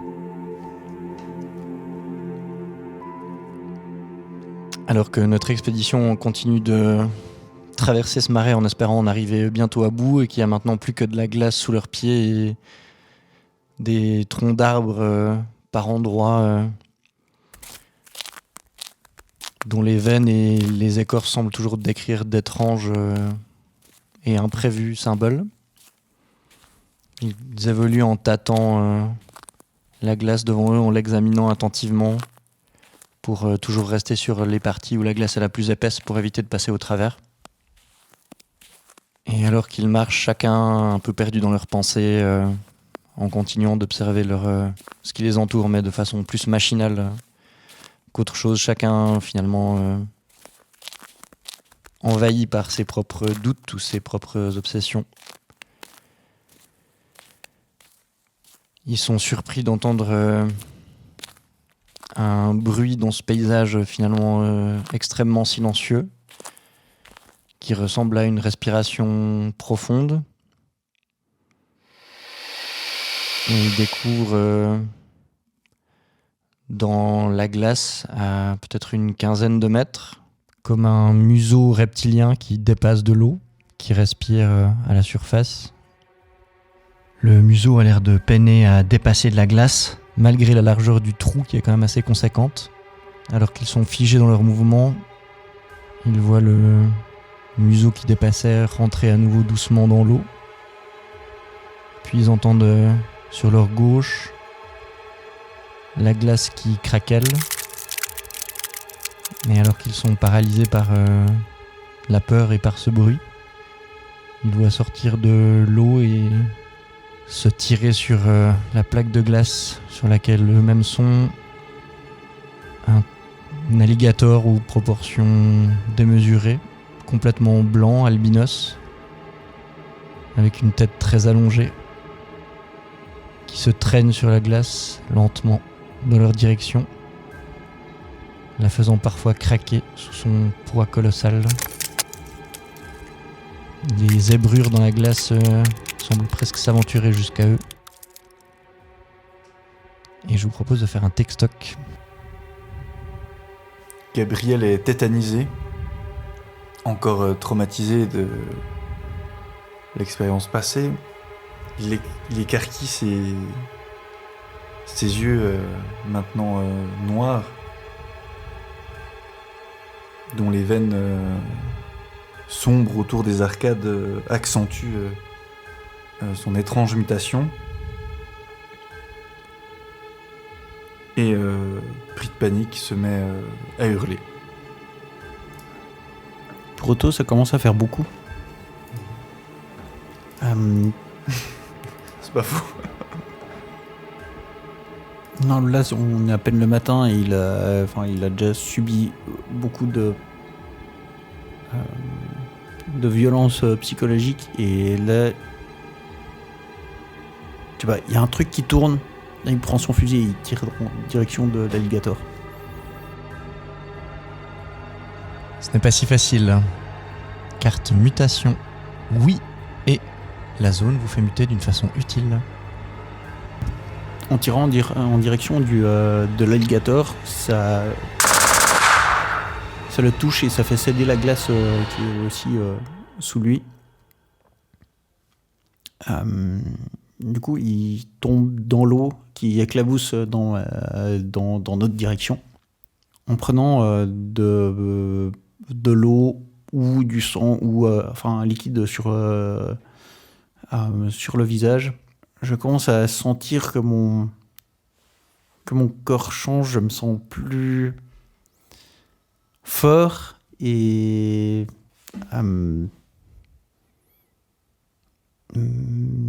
mais plus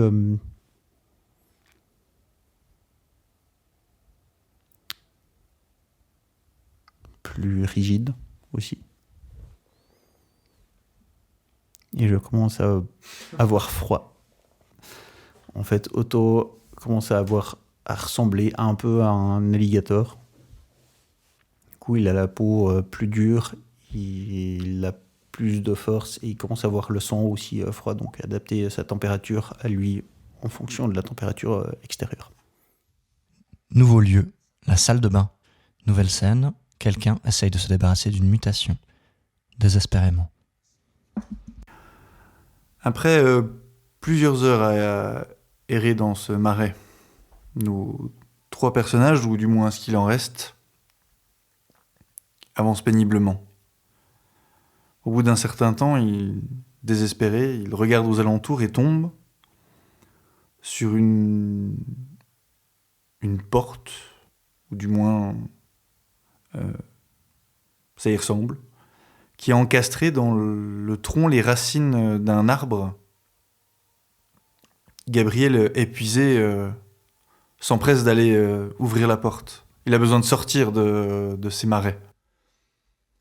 Il ouvre la porte, entre. À l'intérieur, première chose qu'il voit, des escaliers qui descendent, faits de pierre, qui disparaissent dans les ténèbres.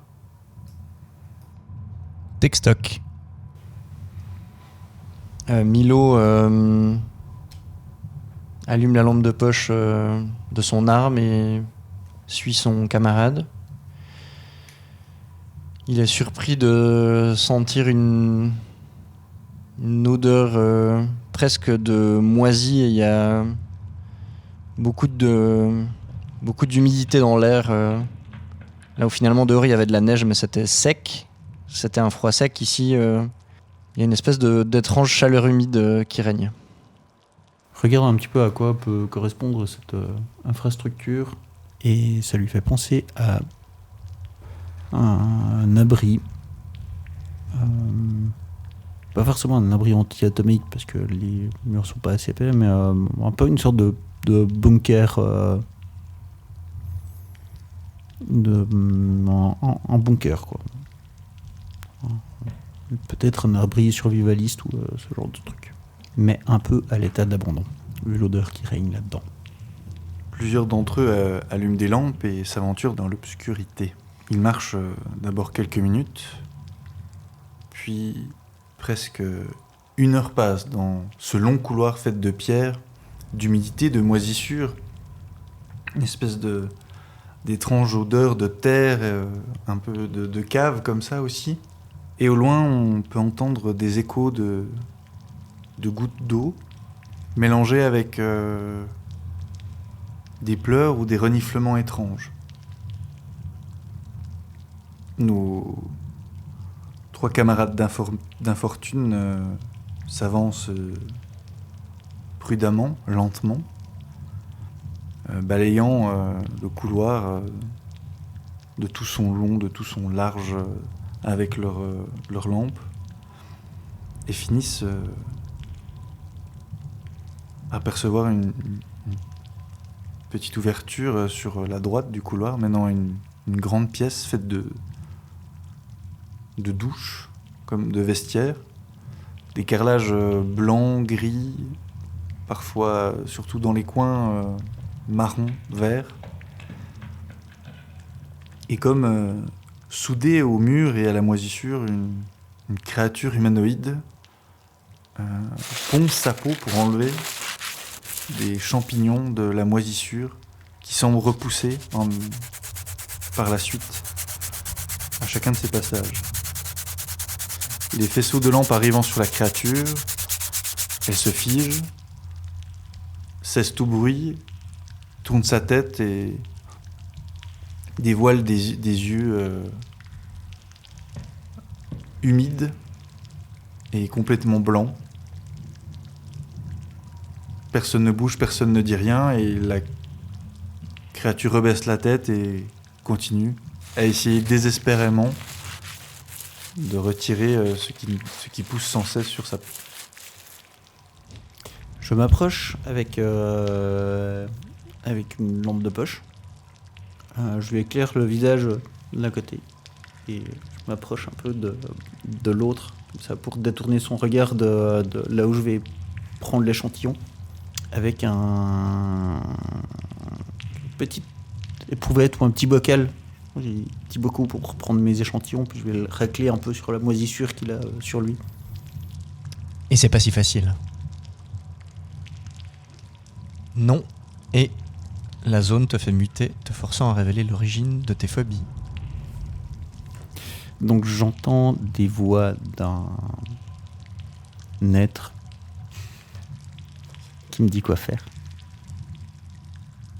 Est-ce que j'ai le droit ou pas de faire? La créature remarque, elle remarque et puis du coup elle gesticule et elle me repousse. Pire, en poussant un cri d'agonie strident et qui perce les oreilles. Je tombe sur le cul apeuré et la voix me dit « Relève-toi. Tu as un destin.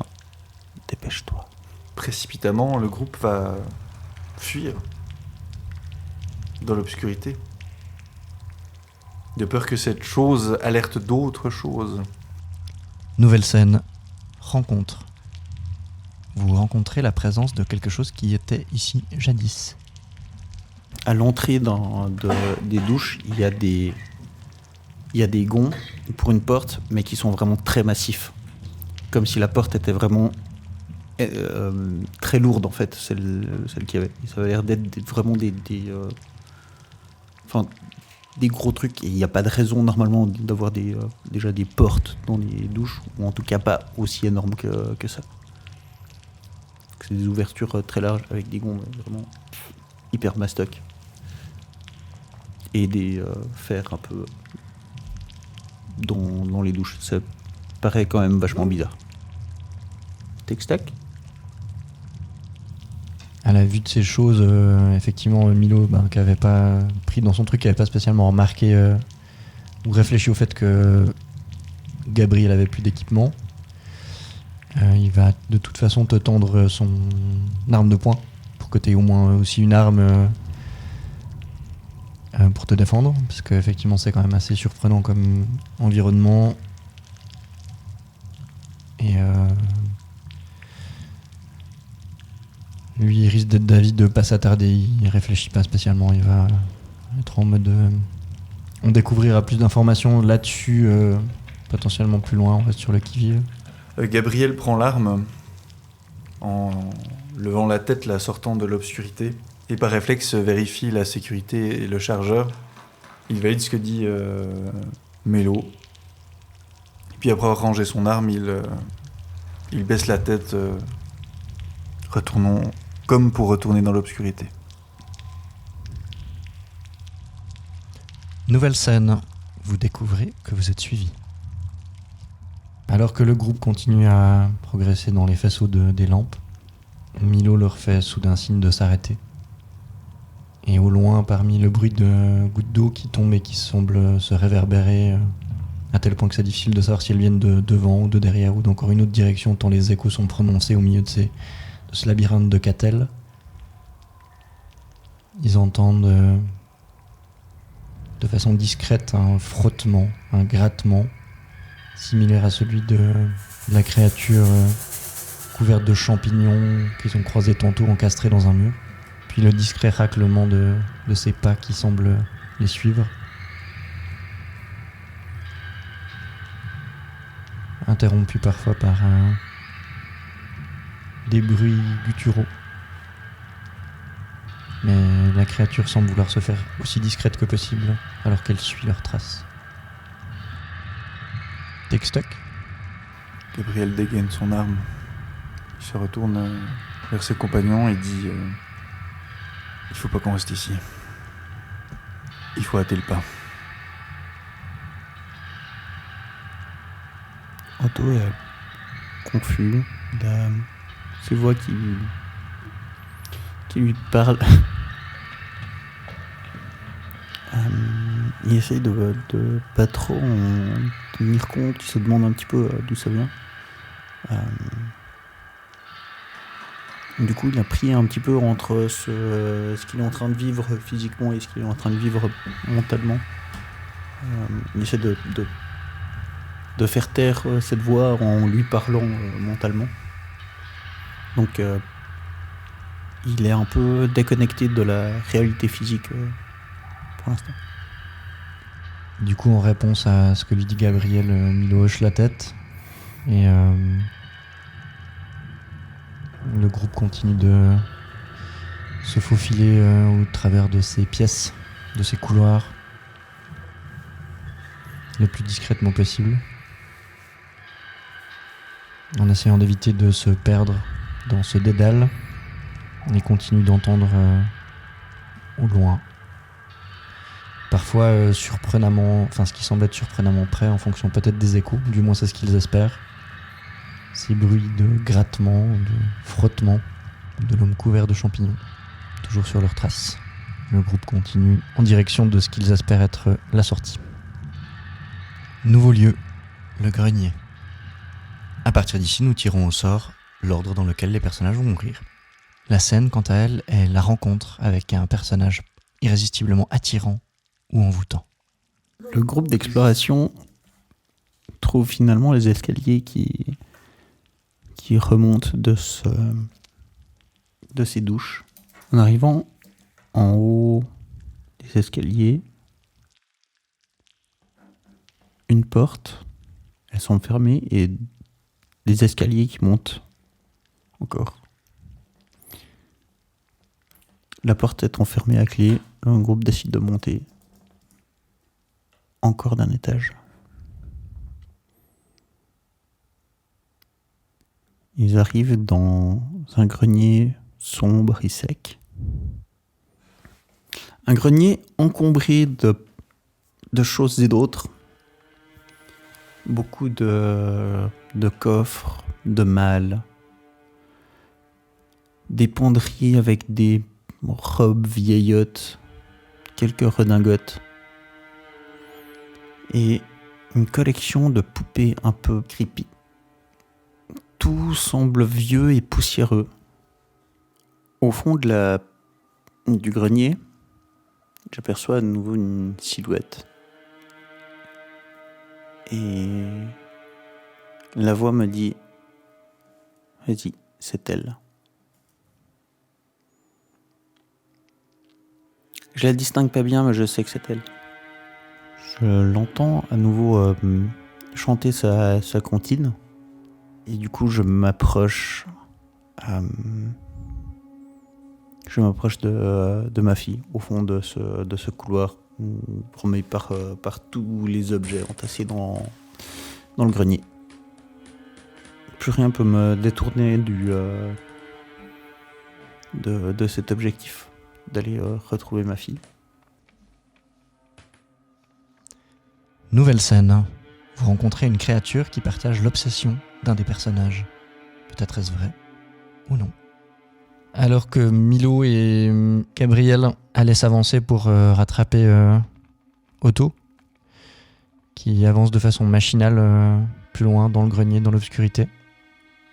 Ils sont surpris par un mouvement sur leur gauche au milieu des cartons, des malles, et émerge de derrière tout ce fatras poussiéreux une silhouette couverte de champignons qui se gratte et ne s'exprimant que par des gestes. La créature humanoïde leur fait un signe d'apaisement des deux mains et mime une spirale, mime son centre et leur fait signe de les suivre parce qu'elle peut les y emmener par un passage sûr.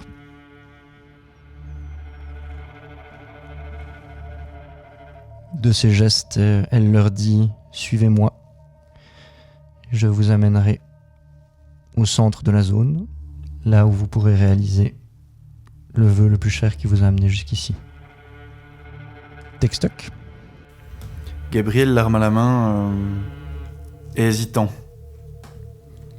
Il n'a aucune confiance en cette créature, mais il doit bien s'avouer qu'il n'a aussi aucune confiance en ses partenaires.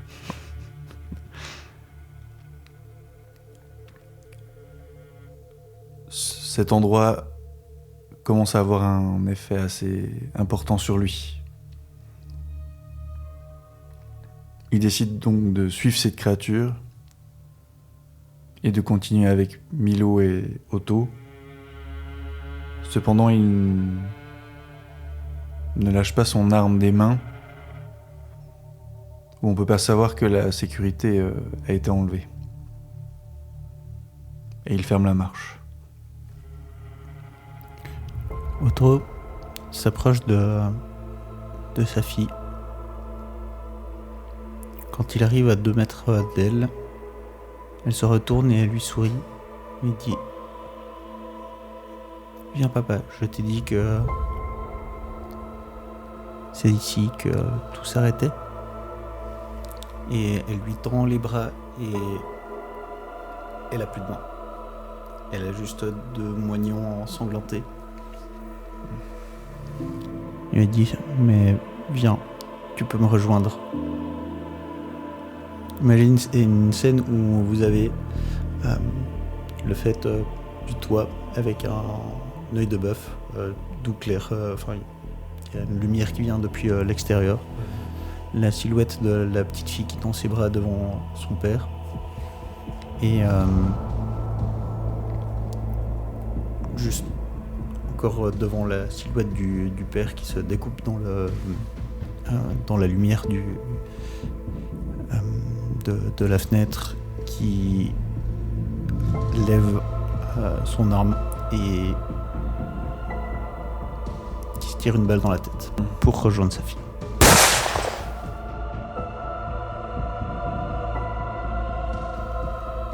Alors que l'homme couvert de champignons et les deux, Milo et Gabriel, se faisaient encore face, ils entendent du coup cette détonation. Ils voient la silhouette d'Otto qui tombe au sol. Nouvelle scène. Vous rencontrez une anomalie incroyablement dangereuse. Le corps d'Otto s'effondre sur le sol. Au même moment, de nombreux hommes champignons explosent la porte d'où est venu le groupe et s'engouffrent dans la pièce.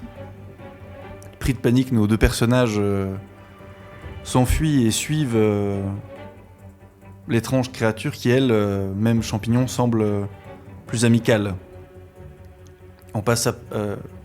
Les personnages passent par une pièce plus petite, puis une grande, puis une immense, puis une tellement petite qu'il faut presque se mettre à genoux. Plus rien n'a de sens, que ce soit la taille des portes, la forme, les serrures, les poignées, la texture des murs. Et à un moment, la créature amicale s'arrête et nous montre le chemin. Les 2 hommes s'élancent sans réfléchir dans la pièce. Ils s'arrêtent au dernier moment et tombent nez à nez devant un fossé où des centaines, des milliers de créatures sont collées sur la surface du puits, du gouffre, essayant de les attirer pour peut-être les dévorer, les déchiqueter. À ce moment-là, l'homme champignon saute sur eux. Les 2 hommes se débattent pour résister. Gabriel sort son arme et tire, et c'est pas si facile. Non, et l'un des membres de l'expédition mute de façon extrême. Plusieurs coups de feu partent. Cependant, la créature homme champignon est toujours debout.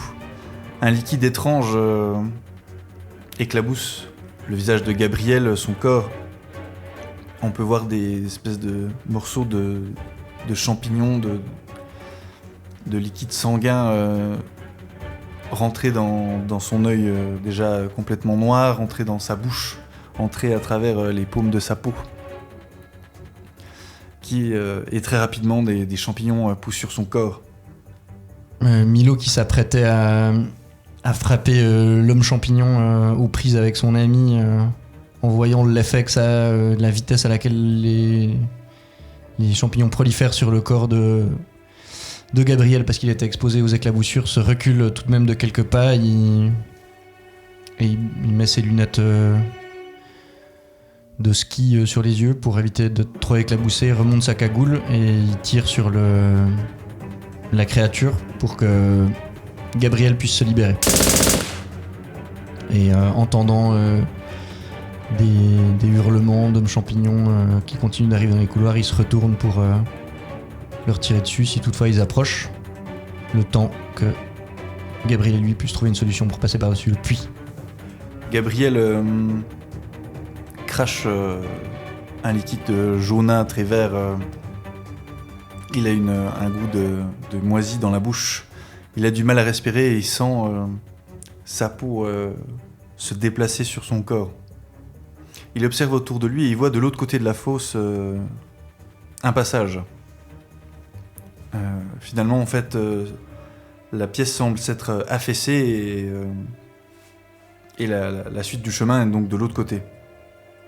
Il se redresse, prend la corde de Milo et crée un espèce de pont de corde histoire de se hisser en cochon pendu. Il passe devant et se met en joue prêt à tirer pour couvrir la venue de son ami. Dès que le signal est donné, Milo se précipite pour traverser également le gouffre et s'enfuir de ce grenier maudit qui leur a déjà pris un compagnon.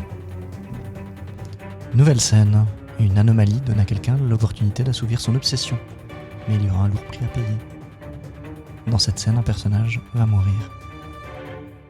Milo et Gabriel continuent à courir, bien qu'à bout de souffle. Ils entendent encore derrière eux les raclements et les hurlements suraigus des hommes couverts de champignons qui continuent à les poursuivre. Ils s'arrêtent tour à tour pour tirer et se couvrir mutuellement pendant qu'ils continuent à progresser. Dans la poussière qui voltige, dans ce qui continue finalement de ressembler à une espèce d'énorme grenier autour d'eux, rempli de toutes les merveilles et toutes les horreurs qu'on a peut-être pu trouver avant que la zone apparaisse, qui semble maintenant tout y être réuni et être démultiplié par le pouvoir de la zone. Ils découvrent devant eux une sorte d'énorme pile réunie de tissus, de cartons et de malles en tout genre, de rideaux qui forment une immense pile avec en son centre une ouverture, une porte, une petite porte ronde. Tous les matériaux agglutinés semblent comme collés par une substance étrange. Dans les cris des hommes champignons qui sont maintenant ce qui leur semble presque être des dizaines, ils se grimpent les uns par-dessus les autres pour courir, pour être les premiers à dévorer leur chair de leurs dents pourries, plantées de façon aléatoire au milieu de leurs gencives noires. Il n'y a plus que quelques mètres qui les séparent de cette porte. Milo se retourne à son tour pour couvrir son ami. Il tire en attendant d'entendre le signal qu'il peut à son tour franchir la porte. Gabriel tire ses dernières balles avant de passer devant Milo. Il titube. Il a l'esprit engourdi, si on peut dire. Les champignons lui ont ravagé une grande partie du visage, lui donnant comme une peau de grand brûlé. Il est enflé au niveau de la clavicule jusqu'à la nuque droite. Et deux doigts de sa main droite ont fusionné. Il a beaucoup de mal à respirer. Il n'a plus de balles. Son arme, il laisse tomber son arme au sol. Il titube. Il arrive devant cette petite porte. Il essaie de l'ouvrir, il n'y arrive pas. Il a comme un manque d'air dû au sport des champignons. Il taponne pour commencer, ensuite il frappe, il s'énerve sur la porte et il se rend compte qu'elle est fermée. Il tombe à genoux et accablé en se disant que c'est la fin, en entendant les coups de feu de son camarade en train de se défendre de ces multiples créatures. Et soudain, comme apparition du ciel, Il est empli de lumière venant d'au-dessus. Une lumière blanche, dorée. Il est comme si soudainement on avait entendu ses prières et comme un souffle, il disparaît.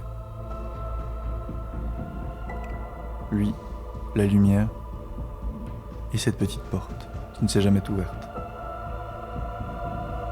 Milo qui tournait la tête pour voir où en était la progression de Gabriel, le voit disparaître comme la porte.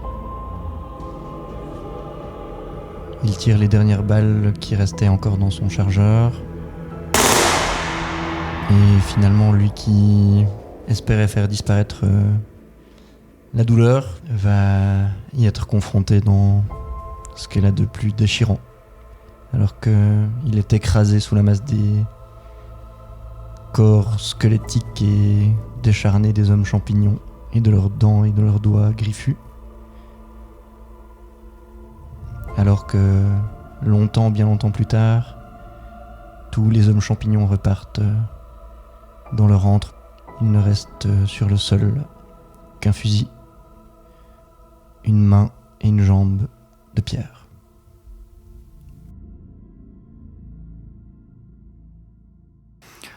Gabriel apparaît à genoux dans une plaine faite d'herbes vertes, point de neige, point de grand froid, point de sapin. Devant lui se dégage un ciel jaune-orange doré, avec de multiples étoiles et nuages qui forment des cercles autour d'une lueur indescriptible, car elle paraît comme avoir de la masse, comme être physiquement présente, comme être en 3 dimensions. Difficilement explicable, mais c'est pourtant bien ce que perçoit Gabriel. Son visage défiguré, ses yeux complètement noirs sont illuminés de cette lumière qu'il perçoit comme divin. Il ne peut s'empêcher, tout en suffoquant, en ayant toujours cette peine à respirer, de lâcher des larmes d'incompréhension, de joie, beaucoup trop d'émotions émergent de lui. Gabriel se souvient quand il était dans une opération au Groenland, étonnamment. Très loin de toute civilisation. L'hélicoptère s'était crashé. Il y avait plusieurs blessés. Cette opération qui devait être secrète s'est extrêmement mal passée car le pays était au courant de leur venue, du coup. Ils étaient seuls dans le froid, dans cette grande période où la nuit est constante, abandonnés dans un blizzard, blessés. Gabriel avait peur et sa jambe étant brisée, de multiples fractures, s'était dit que la fin était là.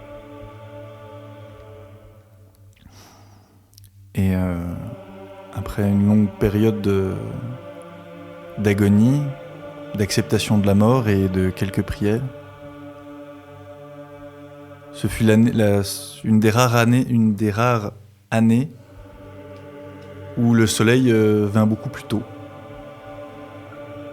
Et il vit ce lever de soleil qui le réchauffa ne serait-ce qu'un petit peu, mais lui permit de survivre.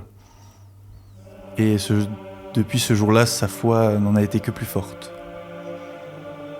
Tu peux nous décrire ton vœu? Très bien. Gabriel prend une grande respiration et cite un texte du Nouveau Testament. Donc Luc 1,19. Moi, je suis Gabriel et je me tiens devant Dieu et j'ai été envoyé pour te parler et t'annoncer. Et il lui fait le vœu en prière de l'intervention divine sur la terre des hommes pour que Dieu puisse enfin protéger ce qu'il a créé. Dans cette dernière phase, l'un des joueurs est désigné comme le juge. À l'aide de l'une des cartes, ce n'est pas si facile, acquise durant la partie, il va choisir les conséquences du vœu. Ce sera donc oui et, ou oui mais, non et, ou non mais. Le reste est laissé à sa libre interprétation. Eh bien, je vais dire oui. Mais mon Dieu n'est pas un dieu. C'est une entité extraterrestre qui a créé tous ces événements et autres entités pour voir ce que c'était, ce que ça faisait, tester les comportements de votre espèce parmi tant d'autres. Donc peut-être l'humanité sera-t-elle sauvée, peut-être pas. Tu ne le sais pas. Tu as eu contact avec une civilisation supérieure et tu seras probablement le seul à jamais à l'avoir. Mais tu ne connaîtras probablement pas le sort de tes semblables. Gabriel reste à genoux dans cette plaine. Il est plus que perdu. Il a de plus en plus de mal à respirer. Il se laisse lourdement tomber au sol, ne décide de plus jamais se relever, alors que les champignons poussant sur lui commencent à se répandre sur le sol. Et petit à petit, l'obscurité emplit la plaine, le laissant seul. Et ainsi mourut Gabriel.